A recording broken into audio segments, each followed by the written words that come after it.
गट 2चे पोलीस निरीक्षक श्री सोनवणे, API केदार आणि API माळी आणि त्यांच्या टीमला गोपनीय माहिती मिळाली होती की फैजल अन्सारी हा भिवंडीमध्ये गांजा विक्री करण्यासाठी येणार आहे। त्या अनुषंगानं ACP शेखर बागडे यांच्या मार्गदर्शनामध्ये गटक 2चे अधिकारी श्री सोनवणे आणि त्यांच्या टीमनं सापळा कारवाई आयोजित केली।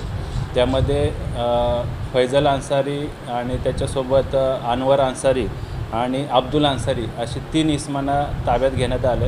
त्यामध्ये अनवर अन्सारी याच्या घरामधून आणि ताब्यात घेतलेल्या 2 इतर संशयित इसमांकडून एकूण जवळपास 74 किलोचा गांजा अंमली पदार्थ हस्तगत करण्यात आला, जप्त करण्यात आला। त्याची अंदाजे किंमत 37 लाख रुपये आहे। त्या अनुषंगानं भोईवाडा पोलीस स्टेशन येथे गुन्हा दाखल करण्यात आला असून सदरच्या आरोपींना मान्य न्यायालयामध्ये आज हजर करण्यात येणार आहे।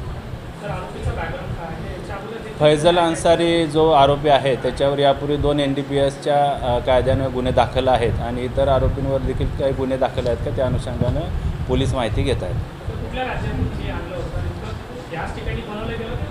प्राथमिक चौकशीमध्ये फैजल या आरोपीनं सदरचा गांजा हा ओरिसा राज्यातून आणल्याची प्राथमिक माहिती मिळाली।